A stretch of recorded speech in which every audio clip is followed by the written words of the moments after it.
Tauheed.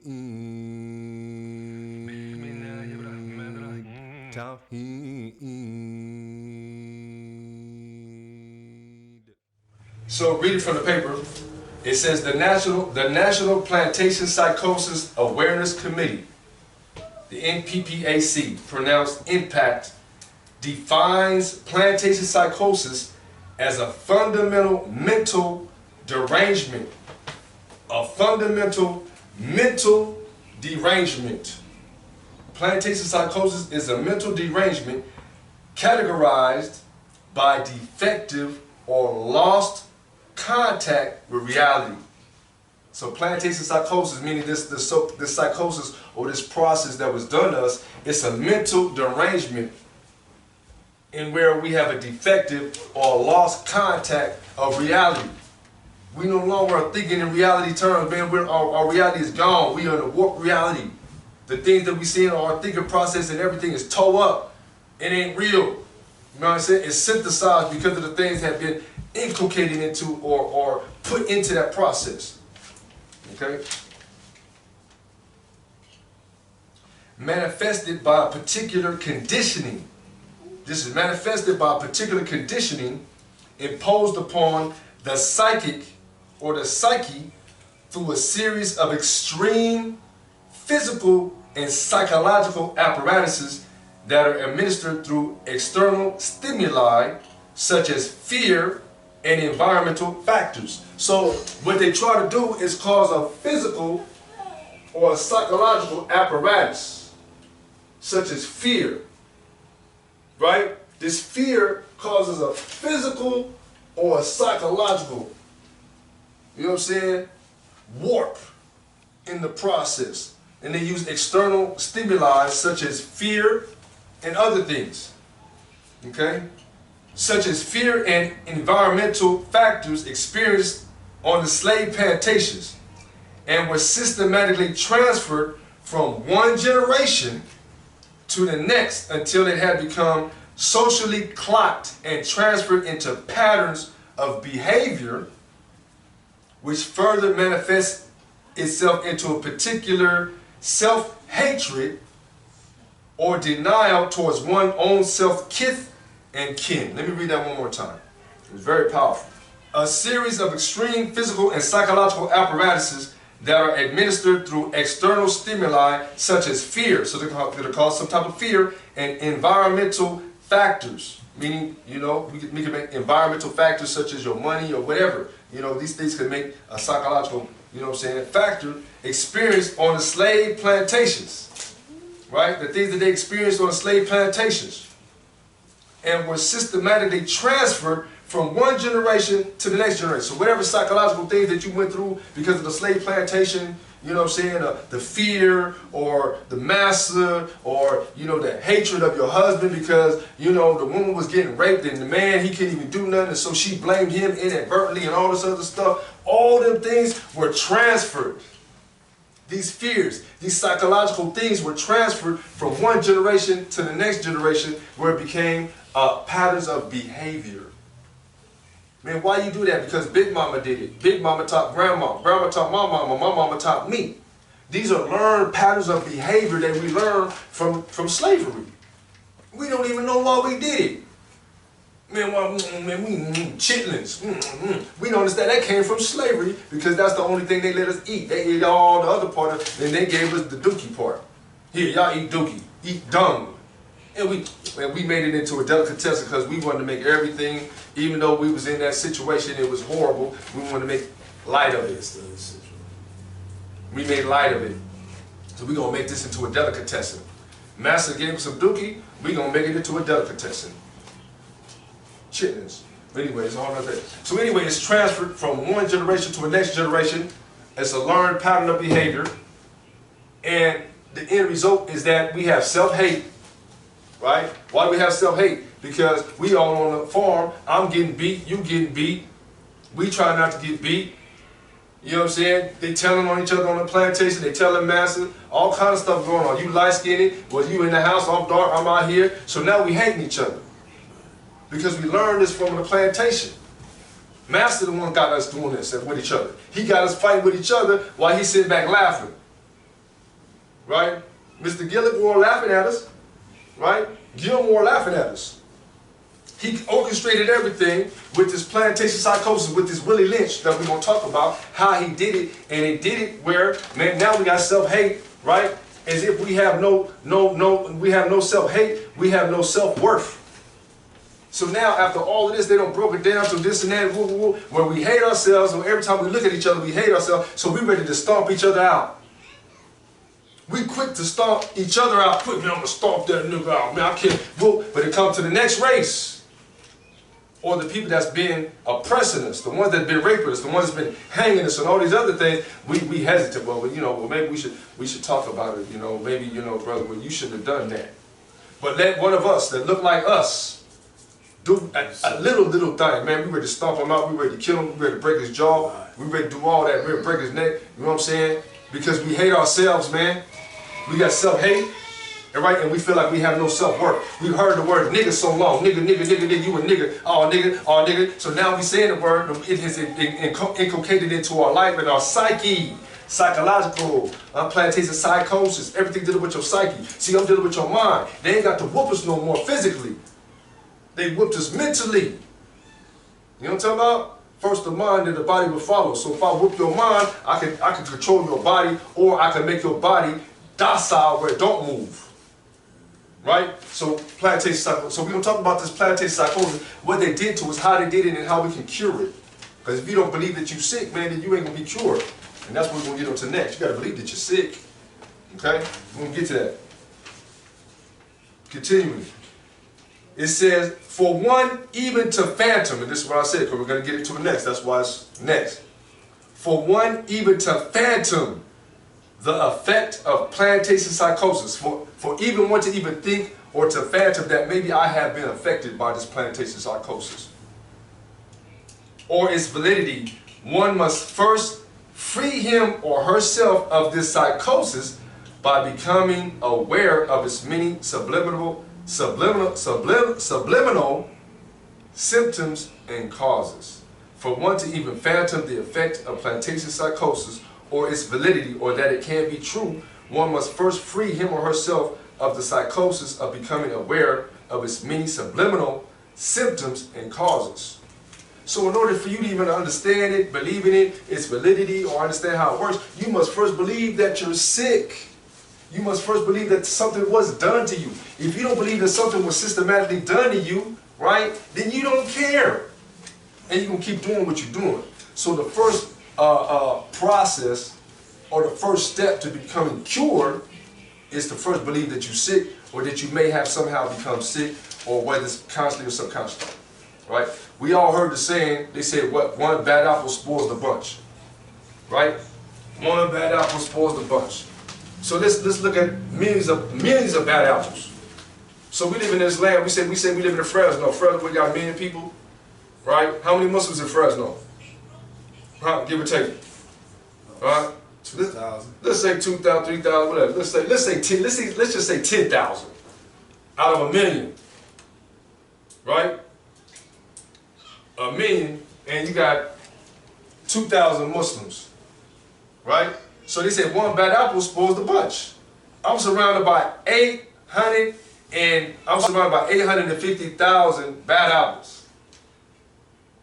And then there's only 2,000 good apples, or say 2,000 Muslims.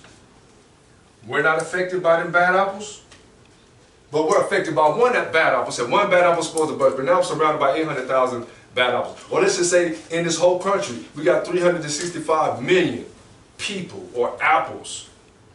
What type of apples are they? Are they Muslim apples? Okay, they're not Muslim. Okay, we're not going to say they're bad apples. Let's say they're not Muslim apples. So you're surrounded by non-Muslim apples. You don't think you're going to be affected by that somehow, consciously or subconsciously? Whether you want to or not, you're surrounded by them every day. Right? Some of y'all get influenced by watching TV every day. Y'all get influenced by watching Housewives or Basketball Wives and all that. So what you mean? You know what I'm saying? Y'all get influenced by that. And that's only on 30 minutes a day. Okay? So what about being surrounded by people all your life?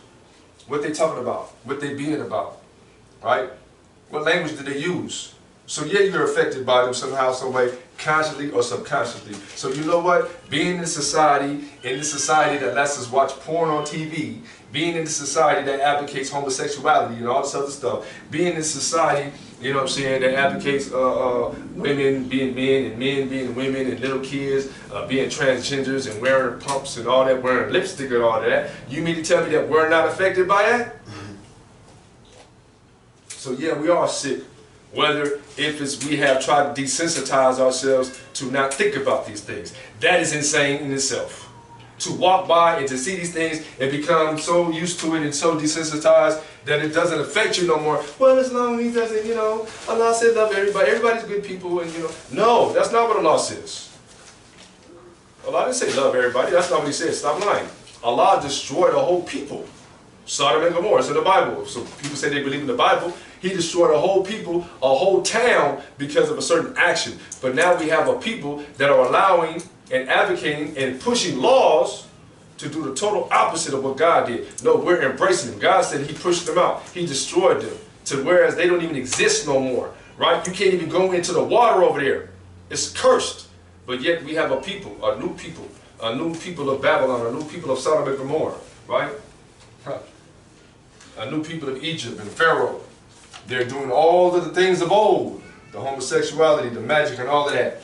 Right? But you mean to tell me we're not affected? Yes, we are. So we have to admit to ourselves we're sick. Or I'm in a sick society. So therefore I have been touched by the sickness somehow, some way, consciously or subconsciously. It's okay to admit you're sick because we live in a sick society. That doesn't define you. What defines you is that what do you do with your sickness? Okay? So what are we going to do with our sickness? Allah tells us in chapter 10, verse 57. Again, everything has an answer, solution. Chapter 10, verse 57. Okay, chapter 10, verse 57. Allah states, because with anything that we say, we got to have our proof, our points, our evidence, our dalil, our ayats. Allah states, Ya Yohannas. Now in this ayat, Allah, He didn't say, oh you believers, or oh you Muslims. This ayat, He says, oh mankind. So now He's talking to everybody. He's talking to everybody. Right?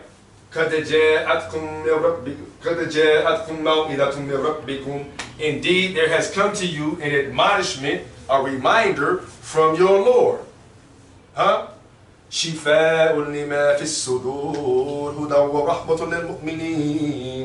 Right? It is a healing for all of the diseases and the things that are ill norms or whatever that are in your heart. Right? It is a guidance, a huda, right? And a rahmah. It is a mercy for the believers. It didn't say the Muslims. They go that word again, mu'mineen, the believers. Right? So let's break this down. Chapter 10, verse 57. Right? With anything that we do, we got to have proofs, points, and evidence. Right? Because we just learned that with regards to this plantation psychosis, man, that somehow, some way, we can have a mental derangement. We can have a defectiveness and a loss of contact of our reality. So that means there's something wrong with us. We have a disease, right? We have a physical, we've had physical or psychological apparatuses done against us to cause us fear to the point that it's been transferred, right? From generation to generation where we got self-hate and we feel like we have no self-worth. How do I cure that of myself? How do I get rid of that? Right? When I used to grow up, man, I used to hate my nose. Yeah, I'm keeping 100. I used to hate my nose, and I used to look in the mirror and try to make it straight. All that old weird stuff. I used to put lotion on and think that I get lighter. Man, they had me jacked up. Buckwheat and all that old weird stuff. Yeah, I'm keeping it 100. I grew up in the 70s. Man, Klan was real back then. The Klan was real. But anyways, so growing up with all of these negative incantations, you know what I'm saying? We're told that black is ugly and, you know, your hair and, you know, Bruno pad, and we've been told all of these things about ourselves, you know what I'm saying, to make us feel bad about ourselves. Right? And whether we believe it or not, or whether it's, oh, I'm still beautiful, I'm still pretty, but man, people keep telling you ugly, ugly, ugly, ugly. It doesn't matter if people telling you pretty, man, the 1 or 2 people that tell you ugly, man, that stuff affects you. So what about a whole people, a whole race, a whole system that is systematically put in place to make everything on TV, the radio, and everything to make you think that everything like you is ugly. Huh? A whole system of that. TV, radio, Aunt Your Mama, and come back, everything you see that with the Aunt Your Mama and the black and all that. That was a systematic time. Feel me? That was a systematic time that they was messing with our psyche and our mind, right? To the point where we hate ourselves. So it's been passed on from generation to generation. This ain't nothing spookism. This is real. We wonder why we hate our skin color, man. We want to be light. I don't want to be dark. Oh my hair, I don't got good hair. What's good? Who said? Who defined what is good and bad hair? We allowed the Wayupis, yeah, the Wayupis to define or tell us what is good and what is bad, right? So therefore now we have self-hate and self-worth. So Allah says in this ayah, okay? Allah says, indeed, O mankind, right? Indeed, there has come to you an admonishment, a mau'idah, a reminder, a lesson, right? From your Lord. Allah said, man, the Quran from your Lord, the one that created you, right? He said, it's a shifa. Let's write this word down. He said, it's a shifa. A shifa is a healing. The Arabic word for healing, right? Shifa. This is a healing or cure. Right? Shifa. Shifa. So Allah says that indeed there has come to you an admonishment from your Lord and a shifa, a healing and a cure for all of the diseases or the ill norms or dysfunctions or, you know what I'm saying, the injuries that have been afflicted upon your heart, on your chest, right? So anything that you've been through psychologically, mentally, physically, spiritually, you've been hit with some type of whatever, disease, trauma. You feel me? You had daddy issues. You know what I'm saying? Mommy issues. Feel me? We know a lot of women that got raped. We got people that got molested. We got, you know what I'm saying? We got issues. Mama was on dope, right? Mama was hoeing. Let's keep it 100, man. What happened? We got issues, right? That why we do what we do today. We got problems, man. How come I don't know how to be monogamous? I don't know how to be faithful. Why? I ain't never seen it. Why? Because I live in this decadent society. Everything on the radio. Return of the Mac. Return of the Mac. Well, go left to the left. Okay, everything is about being debauchery, about being a female player, about being a Mac. All of this. So if I'm listening to this all my life, that's all I know. So how can I be of one who can be monogamous? You want me to be monogamous, but I've never seen it, and I've never even heard about it. All my life, all I know is this. I have a problem. I have a disease, man. I've been jacked up psychologically, mentally, spiritually. I've been jacked up, man. My mental's jacked up. My innocence was jacked up. My fitrah, my Islam, my natural inclination's been jacked up psychologically and systematically and purposely. To where now, man, I have a defectiveness and I lost contact of reality, man, of who I am and what I got going on. I'm sick. Don't know it. I think I'm cool, man. I ain't sick, bro. I'm strong. I can do this, man. We ain't talking about being sick. Like, we're talking about mentally sick. We talking about being mentally sick. So Allah's Father said, indeed there has come to you an admonishment from your Lord. It is a healing, it's a cure for all of the diseases, man. Whatever I got going on, man. I used to be a pimp. I used to be a Mac. I used to sell dope. Man, my mama did. Man, Allah said it's a cure for everything. Huh? It's a cure for everything. So all we have to do is apply it. Apply the Quran and the Sunnah. Man, we'll be cured. You know what I mean? It's not our fault that we grew up in this, you know what I'm saying? This is part of our journey. You know what I'm saying? Then he said there's a rahmah, it's a huda, right? It's a guidance. This Quran is a guidance and a rahmah. Again, remember we wanted that rahmah, right? We want that rahmah, we want that mercy, right? Because he said, Allah said what? Your nafs is inclined to do evil except by the mercy of Allah. So again, Allah said, indeed there has come to you a healing, a mercy, guidance, just Quran. You want rahmah, follow the Quran. Right? So we're talking about the stench of the Willie Lynch and these psychological things, and we got problems, man. Well, man, you know what? I'm sick, man. I am sick, man. So guess what? Allah's brother said that the cure is the Quran and the Sunnah, man. If I apply it to my life, man, because this is the Shifa, this is the healing. Right? I don't have to dwell on, man, you know, man, when I was a little kid, man, this happened to me, man, you know, mama didn't treat me, mama didn't tell me she loved me, and like, okay, well, look, man, we're going to use the Quran as the cure. Because there's an answer for, Allah said, verily the Quran is the answer for everything. You feel me? So, mama didn't, okay, well, guess what? But maybe mama wasn't raised Muslim. So mama only knew what she was taught. That transferred from generation to generation. Mama didn't never tell me she loved me. Mama never kissed me. Mama never talked to me when she came home. Mama used to be at work all the time. So when mama came home, she went to the room and closed the door. Mama never said, talk to me, told me she loved me. How was your day today? Mama never did that. Mama was working. Mama was tired when she came home. Come on, man. So we got issues. You know what I'm talking about? We got issues, man. So now we gotta learn how to even be a family. We gotta learn how to be a man. We gotta learn how to be a husband and wife. We gotta learn how to be monogamous. We gotta learn how to be a good sons to our daddies. How do we have respect to our son? Respect to our daddies. We gotta learn how to be good fathers to our sons and how to chop it up with our sons. I didn't have no daddy growing up.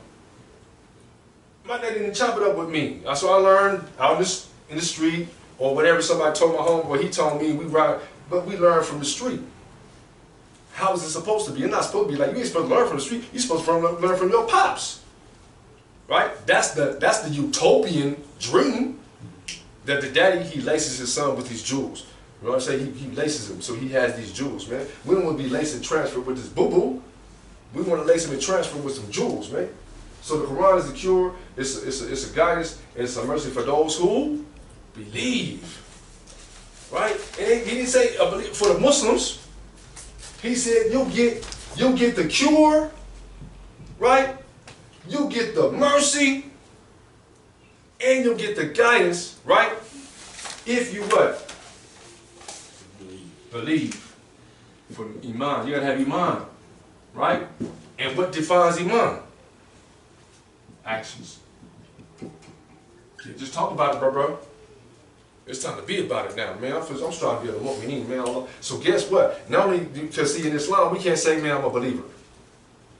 You can say, man, I'm striving to be a believer. You feel me? Because only Allah knows that you believe. Because remember I said, Allah knows what's in the heart. You don't know what's in the heart. Allah knows, because people can fake it. I can fake it to make it. I can say, man, I believe and act holier than thou and get behind closed doors. I'm a devil. Right? So Allah said He knows what's in the heart. You feel me?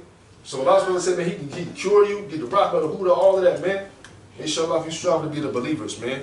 The believers, they will obtain all of these things, man, and that's what we want. Man, we want the cure. I want to be cured. Right? Psychological, physical, emotional diseases. I want a cure from that, man. I want the guidance, man, from the Quran. Because the guidance is what's going to save me. I got to have knowledge. And I want His rahmah. I want His mercy. Because the mercy, what? It protects me from the hellfire. The mercy, it saves my nafs from being inclined to doing evil. It all goes together. Feel me? Going back to, man, why am I here? You know what I'm saying?